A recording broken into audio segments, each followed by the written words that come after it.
오늘 누가복음 강의 52번째 시간 모두 그렇게 될 것이다 라는 제목으로 하나님 말씀 나누도록 하겠습니다. 벌써 9월입니다. 이제 한결 바람이 좀 시원해진 것 같은데요. 여러분은 혹시 9월이 무엇을 기념하는 달인지 알고 계십니까? 우리가 5월은 가정의 달, 그죠? 6월은 보훈의 달, 이렇게 잘 알려져 있는데요. 9월은 무슨 달일까요? 9월은 문해의 달입니다. 문해의 달. 처음 들어보시는 것 같죠? 왜냐하면 이게 2014년에 지정이 됐어요. 그 전에는 우리가 9월은 독서의 달이라고 했었습니다. 그런데 2014년부터 유네스코가 전 세계 문맹률을 퇴치하기 위해서 제정한 그 문해의 날이 9월 8일인데요. 이것을 기념해서 매년 9월을 문해의 달로 우리나라가 지정을 했습니다. 우리나라는 1945년도만 해도 문맹률이 77.8%에 달했다고 해요. 10명이 모이면 한 두세 사람밖에 글을 몰랐다는 거죠. 그런데 광복 이후에 우리나라의 말과 글을 배우자는 문맹 퇴치 운동을 대대적으로 펼친 결과 1970년에 그 문맹률이 7%로 떨어집니다. 그리고 2021년 통계에서는 1%까지 떨어져서 사실상 우리나라에서는 글을 읽고 쓰지 못하는 사람이 거의 없게 된 것입니다. 하지만 글을 읽고 쓸 줄 안다고 해서 글의 의미를 모두 바르게 이해하는 것은 아닙니다. 글 속에 담긴 정보를 정확하게 파악하고 이해하는 능력이 필요하죠. 이것을 문해력이라고 해요. 반대로 글을 읽고 쓸 수는 있지만 글의 의미를 모르고 왜곡하는 것을 넘어서 자신이 잘 이해했다고 생각해서 다른 사람과 소통이 안 되는 이 상태를 실질적 문맹이라고 하는 그런 이야기가 있습니다. 그런 예가 우리 주변에서 종종 일어납니다. 최근에 어느 초등학교에서는 체험 학습을 위해서 가정 통신문을 보냈다는 거예요. 일정표에 중식 제공이라는 내용에 어느 학부모가 학교에 항의 전화를 했답니다. 우리 아이가 중국 음식을 싫어하는데 일방적으로 점심 메뉴를 정하면 어떡하냐. 중식 제공 말고 한식 제공해달라. 그랬다는 거예요. 또 학교 도서관에서 대출받은 책을 도서관 사서 선생님한테 반납하라는 가정통신문이 나갔는데 한 학부모님은 이 사서의 의미를 구입하라는 의미로 이해해서 새 책을 마련해서 아이에게 보냈다는 그런 웃지 못할 해프닝도 있죠. 또 알림장에 교과목으로 국, 수, 사, 과 이렇게 적어줬더니 다음날 학부모가 아이한테 소면국수와 과일 사과를 들려보낸 일도 있었다는 거예요. 또 학사 일정 변경으로 인해서 심심한 사과의 말씀을 드린다. 그거에 반해 또 분노한 사람도 있었다는 거예요.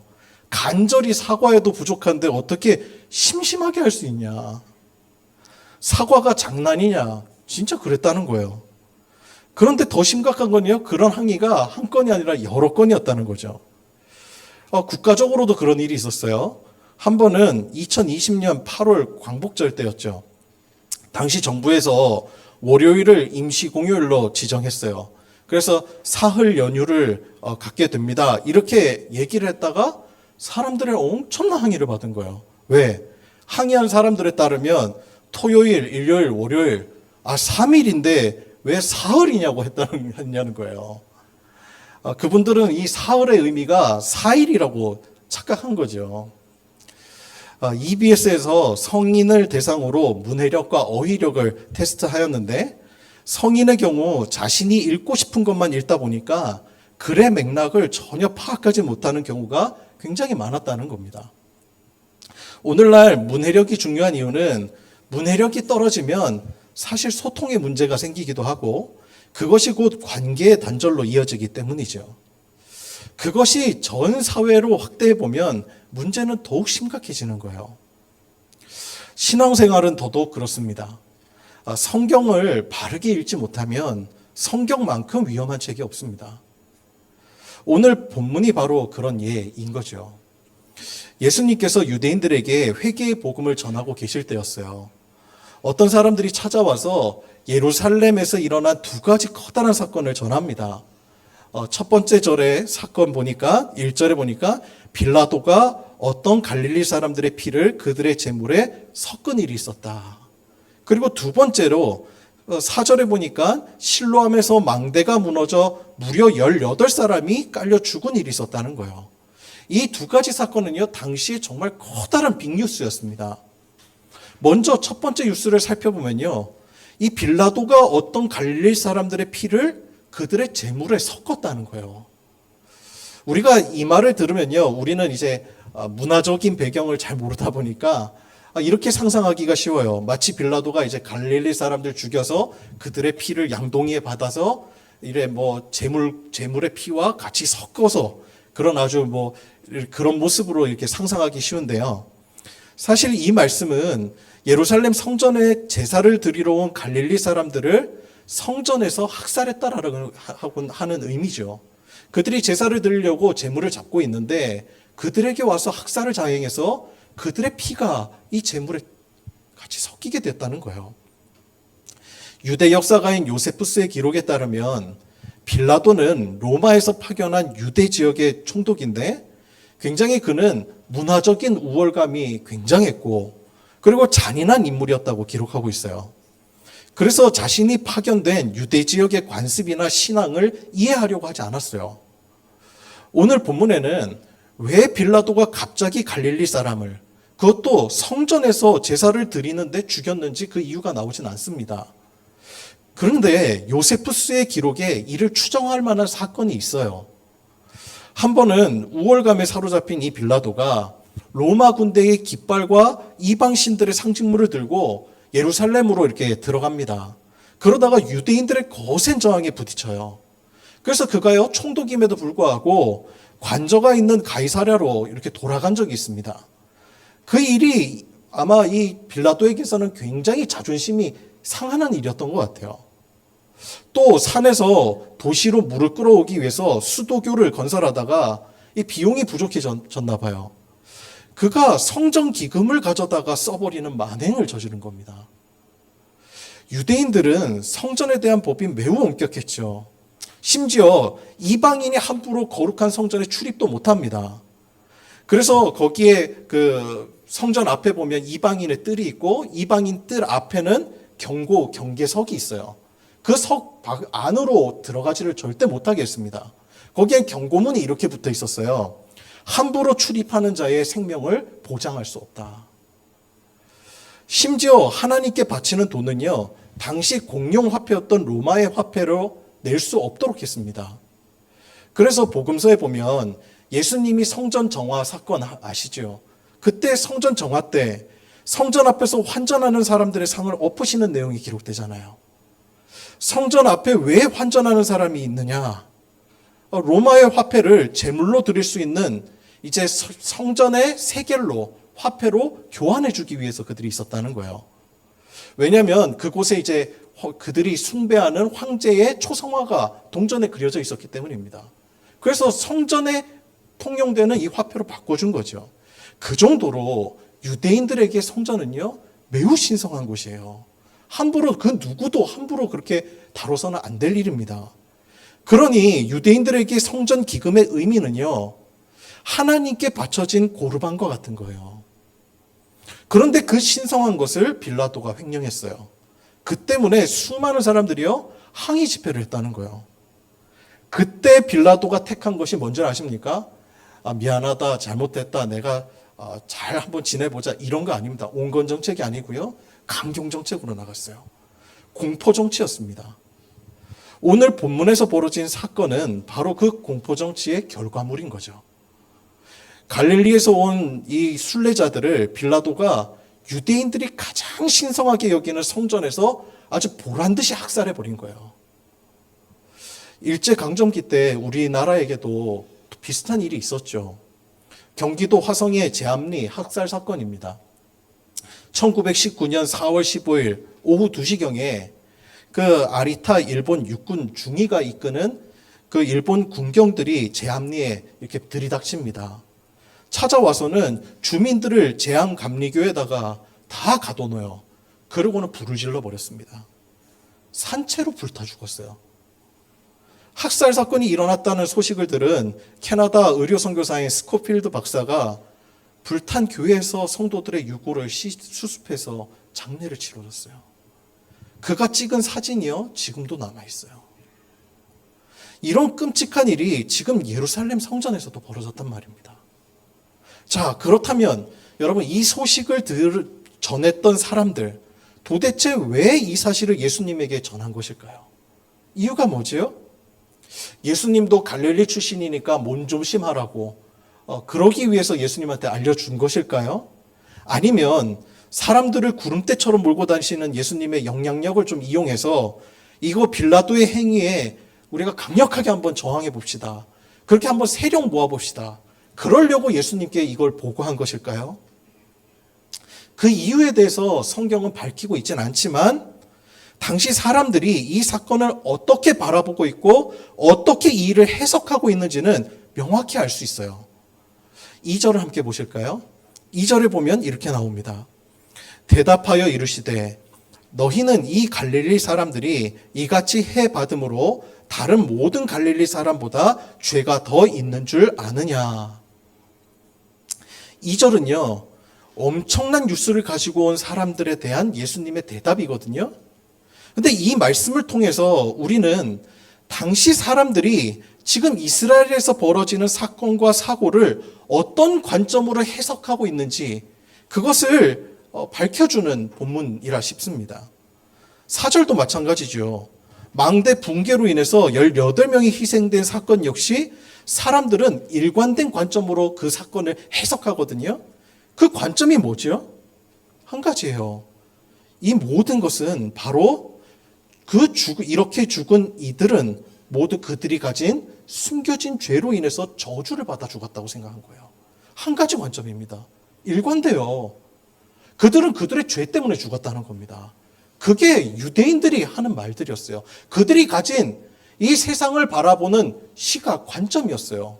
이 사건에 일어나는 현상들을 해석하는 눈이었단 말입니다. 여러분, 너무 충격적이지 않으세요? 저는요, 본문을 묵상하면서요, 사실 빌라도의 잔인한 학살보다 그것을 목격한 유대인들의 생각이 훨씬 더 충격으로 와닿았어요. 여러분, 한번 가정해 보세요. 만약 제암리 그 교회에서 학살된 그 현장에서 다른 사람도 아니라 함께 신앙생활을 하던 다른 기독교인들이 일제의 만행을 탄식하기보다 피해자들을 하나님이 심판하셨다고 이야기를 하는 거예요. 그렇게 떠벌리면서 다녔다고 한번 생각해 보세요. 그런 시각으로 세상을 바라보고, 그런 시각으로 재앙을 바라보고, 그런 시각으로 모든 것을 해석한다고 생각해 보세요. 여러분, 이게 정상이겠습니까?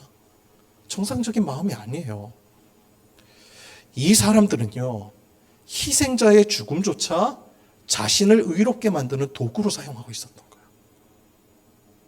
내가 지금 살아있는 것은 죄가 없고 의로운 사람이기 때문이라고 그렇게 생각한 거예요.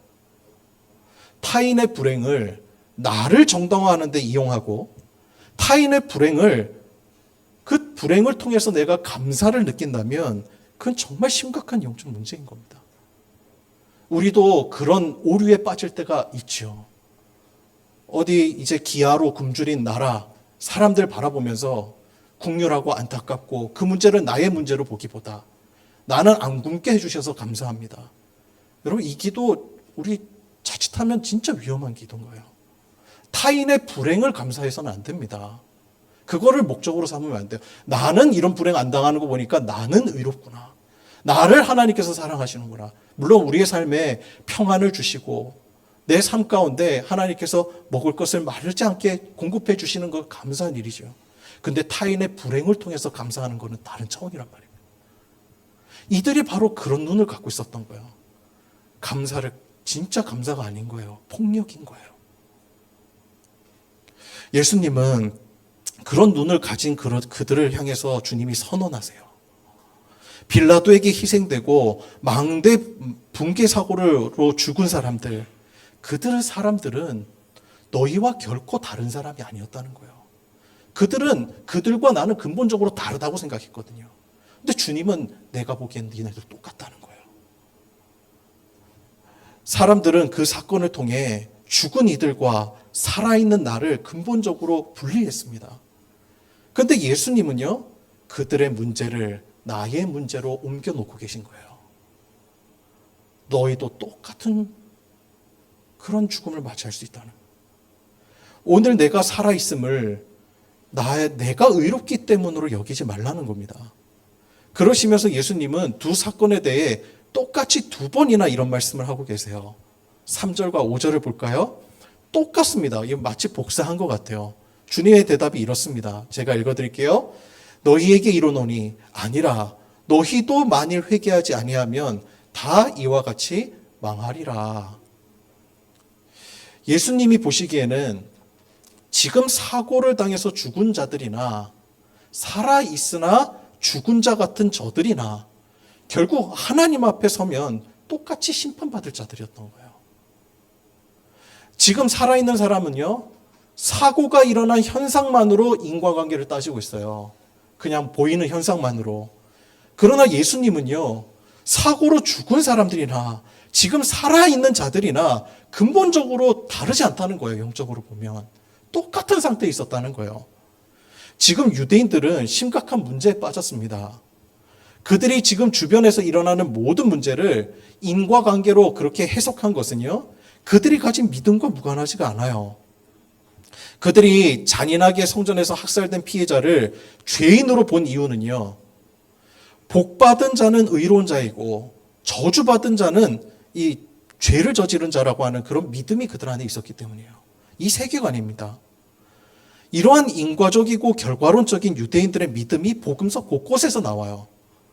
대표적으로 요한복음 9장에 보면 태어나면서부터 맹인된 자가 있죠. 그 사람을 제자들이 지칭하면서 예수님한테 묻습니다. 이 사람은 누구의 죄 때문에 이렇게 태어났습니까? 그 부모의 죄 때문입니까? 이 사람의 죄 때문입니까? 결국 모든 질문의 핵심은 뭐예요? 결국 죄 때문이라는 거예요. 그 사람의 장애의 문제가 죄 때문이라는 겁니다. 여러분, 장애인을 앞에 두고 이게 할 소리예요? 아니잖아요.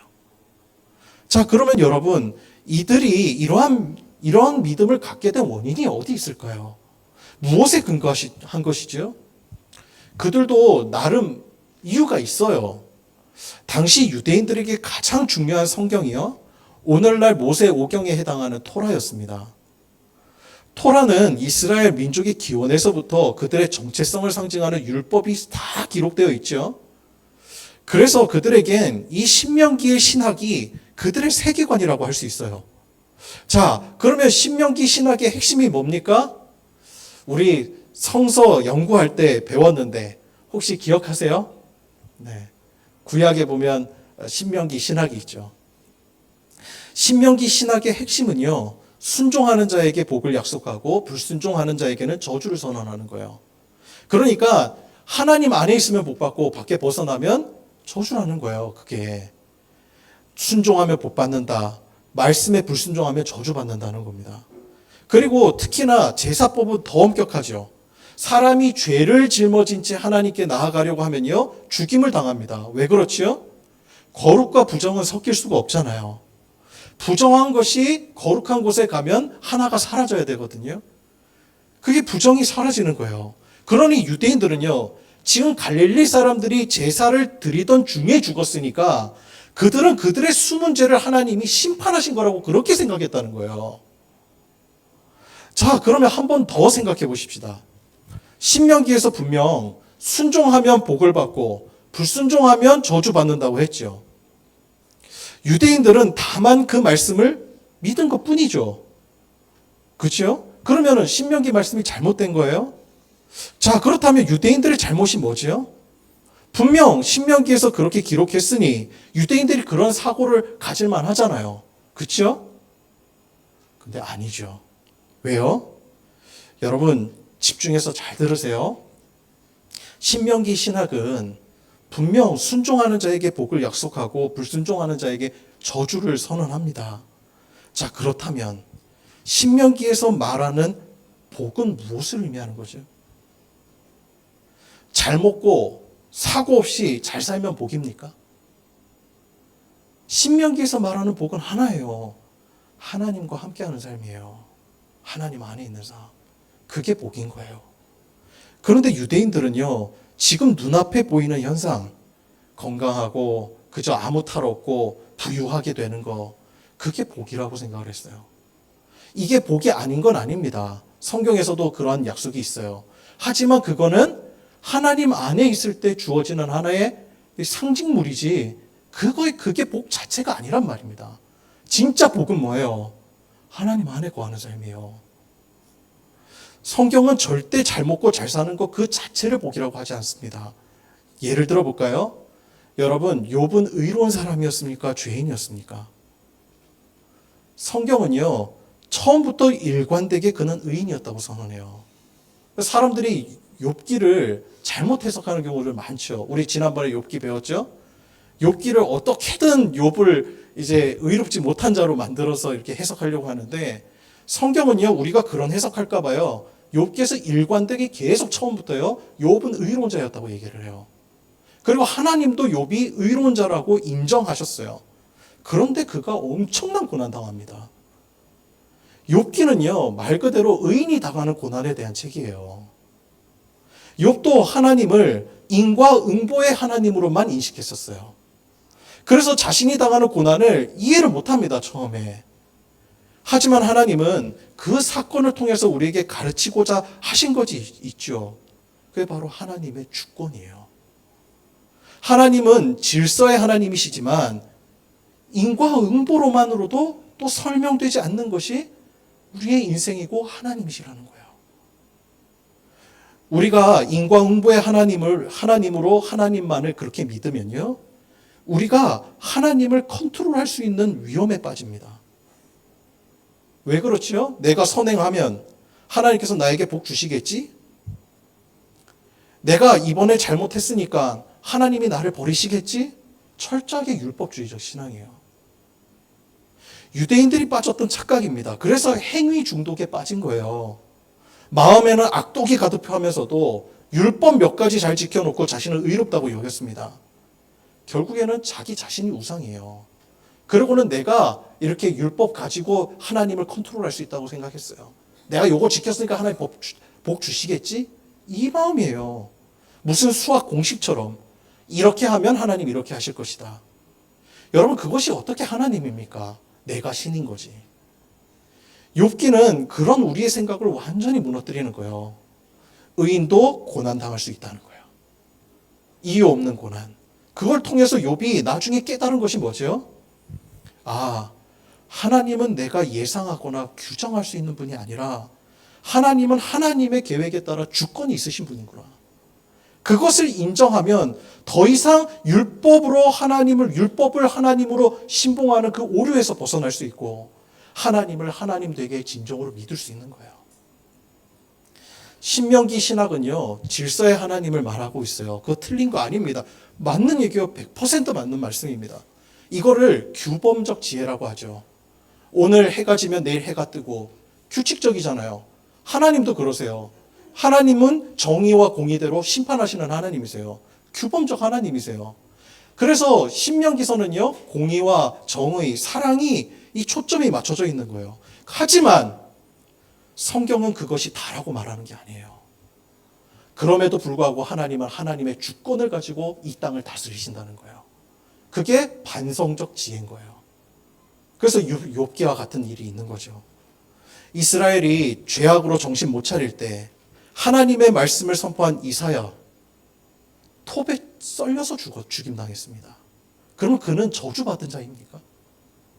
그 외에도 수많은 선지자들, 예수님의 제자들, 기독교 역사의 수많은 그리스도인들이 순교했습니다. 그들은 불순종한 사람들입니까? 아닙니다. 순종한 사람들이었어요. 그런데 우리가 보기에 그들의 삶은 꼭 저주받은 것 같단 말입니다. 그런데 여러분, 정말 그렇습니까? 저주받은 겁니까? 그들은 저주받은 거예요? 그런데 왜 그런 사람들의 믿음을 우리는 본받으려고 하는 거죠? 성경에서 말하는 복과 세상이 말하는 복의 개념이 달라요. 성경에서 복은 하나님과 함께 사는 거예요. 그게 성경이 일관되게 말하는 거예요. 요셉은 형들의 질투로 이집트의 노예로 팔려가요. 그리고 그곳에서 억울한 일을 당해서 감옥살이 하죠. 그런데 성경을 가만히 보세요. 물론 요셉은 최종적으로는 이집트의 총리가 되지만 성경에서 그가 보디발의 종으로 있을 때, 감옥에 있을 때, 그때 성경이 뭐라고 기록하는지 아세요? 이상하게 우리가 저주받은 상황처럼 보이는 그 상황에 성경은 일관되게 그는 형통하였다고 이야기를 해요. 여러분, 이게 이해되세요? 종으로 사는데 그게 어떻게 형통이에요? 억울한 누명 써서 감옥을 갔는데 그게 어떻게 형통이에요? 세상이 말하는 형통은 내가 원하는 대로 모든 일이 잘 풀리는 걸 형통이라고 해요. 여러분, 근데 그게 정말 복입니까?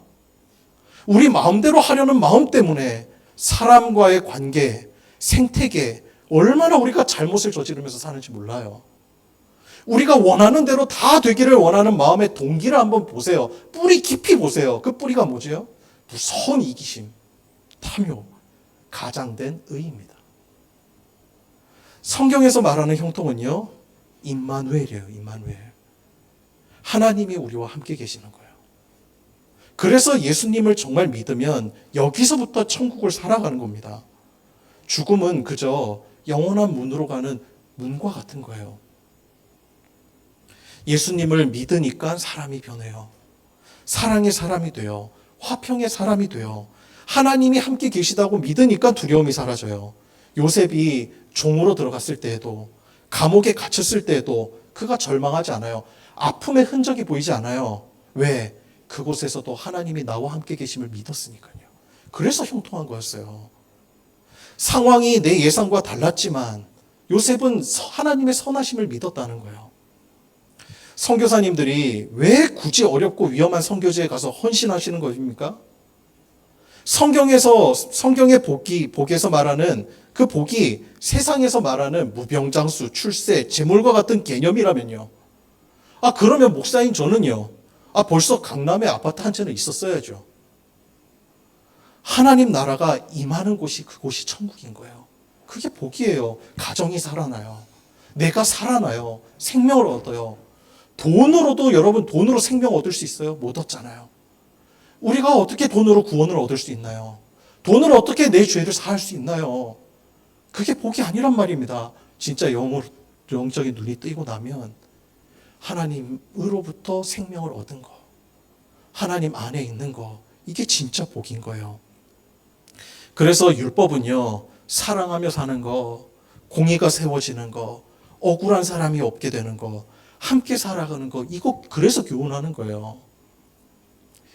예수님 시대에 사두개파 사람들은요, 천국이 없다고 믿었어요. 여러분, 사두개인들은 어떤 사람들이지요? 사두개인이라고 하는 이 발음은요, 사독 제사장의 계열들이라는 거예요. 그래서 사두개인이잖아요. 근데 이 사두개인들은 종교 지도자들이에요. 오늘날 제사장이에요. 오늘날로 말하면 목사들이 있는 겁니다. 제사장이에요. 정통적인 제사장 혈통들이에요. 그런데 그들은 천국이 없다고 생각을 했어요. 그러니 그들에게 최후의 심판은 죽어서 가는 하나님을 만나는 그 시간이 아니라요, 지금 내가 이 땅에서 살아가는 현세였어요. 그들이 왜 돈을 사랑했는 줄 아세요? 왜 그렇게 타락했는 줄 아세요? 현실주의자는요, 천국이 없는 자는요, 지금 여기서 내가 의인이라는 것을 보이는 물질을 통해서 증명해야 되거든요. 그러니 반대로 가난한 사람, 변두리에 있는 사람, 고통과 억압 속에 있는 사람, 육신의 장애를 가진 사람, 이런 사람들은 다 죄다 저주받은 사람처럼 보인 거예요. 따라서 지금 희생된 사람들, 오늘 말씀에 나오는 희생된 사람들, 그 사람들의 진짜 비극이 뭘까요? 갑작스럽게 사고로 인하여 죽은 것? 사람들은 그게 비극이라고 생각했어요. 저렇게 죽은 거 보니까 망했구나. 저 사람들은 저주받은 거구나. 예수님의 시각은 달랐어요. 그들이 진짜 받은 진짜의 비극은요, 갑작스러운 사고로 인해 죽었다는 것이 아니라 회개 없이 하나님 앞에 서게 된 거예요. 회개 없이 하나님 앞에 서게 된 거예요. 오늘 본문은요, 지난 본문에서부터 지금까지 예수님 계속 일관되게 회개에 대해서 말씀하고 계세요. 지금 죽었던 자들도 어제는요, 지금 살아서 자신들을 정죄하는 사람들처럼 살았을 거예요. 내일 내가 죽는다고 생각 못 했거든요. 그러니까 그들도 똑같은 세계관 가지고 살았을 거예요. 아우, 저 사람들은 다 저주구나. 저렇게 죽어가는 사람 다 저주구나. 나는 지금 살아있으니까 복 받았구나. 하나님 안에 나는 있구나. 그렇게 믿었던 사람들이 오늘 죽은 거예요. 나는 복 받은 사람이라고 생각했던 사람들이 그렇게 저주라고 그렇게 쏘아붙였던 그 사람들이 죽은 거예요. 그 사람들을 보며 느끼는 게 없느냐는 거예요, 예수님이. 그들의 모습이 너희들과 똑같다는 거예요. 니들이 뭐가 다르냐는 거예요, 주님이. 오늘 내가 살아있는 것이 나의 의 때문이라고 생각한 거예요. 그 생각은 갑자기 찾아온 종말 앞에서 완전히 무너진 거예요. 도둑과 같이 이릅니다. 그때는 도둑과 같이 이른 거예요. 그들이 오늘 그렇게 죽을지 누가 알았겠어요. 그 하나님 앞에 회개 없이 그냥 갑작스럽게 종말을 맞이할 그 순간, 그것이 진짜 저주인 거예요. 여러분, 요한계시록에 보면 주 안에서 죽는 자는 복되다고 해요. 죽음이 곧 저주가 아니에요. 하나님 없이, 회개 없이 하나님 앞에 그대로 선 것, 심판받을 상태로 하나님 앞에 선 것, 그게 진짜 위험한 거예요. 두려운 일인 거예요. 주 안에서 죽은 자, 순교한 사람들, 그 사람들이 무슨 저주인가요? 복 받은 사람들이죠. 하나님 앞에서. 그들이 받은 저주는 사고로 인해 죽었다는 것이 아니라 최후의 심판을 생각하지 않고 회개 없이 살았다는 삶. 지금 살아있는 자들도 언제 그들처럼 죽게 될지 몰라요. 회개하지 않으면 결국 그들처럼 될 것이라는 거예요. 여러분, 이 세상에서 세상 없는 영광 누리면서 이 세상에서 살면 뭐합니까? 나중에 우리는 언젠가 하나님 앞에 설 날이 와요. 그날에 이 땅에서 있었던 재물 보아 하나님 앞에 설 수 있나요? 그게 내 죄를 씻을 수 있나요? 그것이 나에게 참 생명을 부여해 주나요? 아니요. 하나님 앞에 서면 다 없는 거예요. 진짜 복이 무엇인지 지금부터 알아야 돼요. 내가 하나님 없이 살았던 삶, 회개 없이 살았던 삶, 위기감을 가져야 돼요. 주님이 오늘 그 사람들에게 뭐라고 말씀하시죠? 모두 다 이와 같이 될 것이라는 거예요. 모두 다. 회개 없이 죽는다면 모두 다 이와 같이 망할 것이라는 거예요. 회개 없이 죽은 그 삶, 이게 멸망받을 일이라는 거예요. 세상 없는 영광, 그거 아닙니다. 제가 지난 수요 예배 때 잠깐 예를 든 것이 있는데, 똑같은 어려움이 찾아와도요, 해석하는 게 다 사람들마다 달라요. 고난을 어떤 사람은 하나님의 저주라고 믿는 사람이 있고, 고난 속에서도 하나님의 만지심을 경험하는 사람이 있어요. 미국 14대 대통령 프랭클린 피어스, 여러분 혹시 이름 들어보셨어요? 약간 생소하죠? 그다지 유명한 사람이 아니기 때문에 그래요. 인기 없는 사람이었어요. 왜? 역대 최악의 대통령 5인을 꼽으라면요, 이 프랭클린 피어스가 꼽혀요. 왜? 이 사람이 남북전쟁의 단초를 제공한 사람이었거든요. 미 남북전쟁. 근데 이 사람도 세상 없는 권력을 가진 사람이었지만 그 사람도 아픔을 경험합니다. 고난이 찾아와요. 대통령 취임식 직전에 열차 사고로 아들을 잃습니다. 역경을 맞았어요. 그런데 그 안에 이제 제인, 아픈 이 제인이라고 하는 영부인은 그 다음부터 사람들 앞에 나타나지 않습니다. 2년간요, 그냥 죽은 아들에게 편지만 썼어요. 그래서 백악관의 그림자라고 하는 우울한 별명이 있었어요. 그런데 이 피어스도 고난이 하나님이 주신 저주라고 생각을 했어요. 그가 악에 바칩니다. 그래서 그가 미국 역사상 굉장히 충격적인 취임사를 해요. 그 취임사에 하나님을 원망하는 내용을 담습니다. 당시 신앙사회였던 미국 사회가 큰 충격에 휩싸여요. 이 부분은 그 죽은 아들의 쓴뿌리를 해결하지 못한 거예요. 결국 이 피어스 대통령은 우울증, 알코올 중독으로 생을 마칩니다. 그런데 이와 똑같은 시기에 살았던 페니 크로스비라는 사람이 있었어요. 이 사람 너무 억울합니다. 억울했던 사람이에요. 생후 6개월에 심한 감기에 걸려요. 그런데 돌팔이 의사 만나요. 그 돌팔이 의사가요, 이 감기 낫게 한다고 해서 눈에다가 겨자즙을 뿌린 거예요. 그 즉시 실명이 돼버린 거예요. 고난을 만난 거죠. 말도 안 되는 불행이었어요. 그런데 좌절하고 원망할 수 있었죠. 그런데 그가 예수님 안에서 자신의 고난을 해석해요. 예수님을 만나요. 그러고 나서 그의 인생이 완전히 변화됩니다. 그 어떤 사람들보다 천국을 누리면서 하는 사람처럼 살아요. 그가요, 평생 살면서 9,000개의 찬송시를 씁니다. 그 중에 몇 개가요, 우리가 잘 아는 찬양이에요. 예수로 나의 구주 삼고, 아시죠?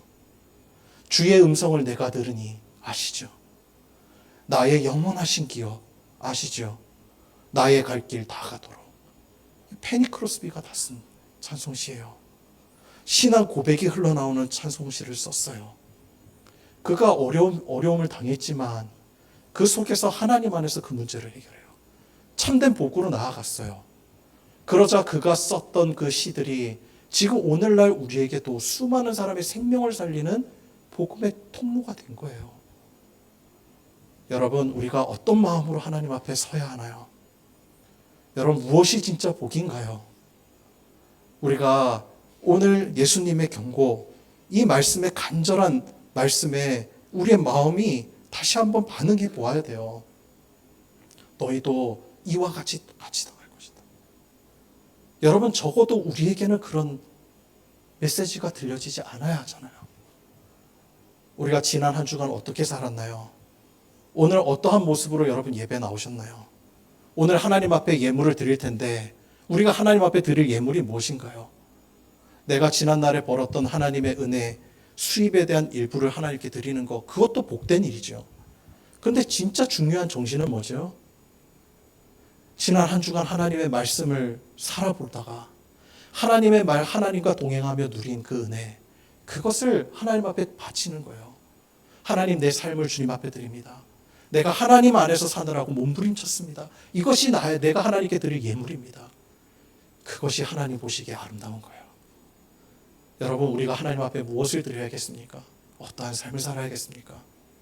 하나님 앞에 칭찬받고 하나님 앞에 기쁨이 되어지는 저와 여러분 되었으면 좋겠습니다. 기도하겠습니다.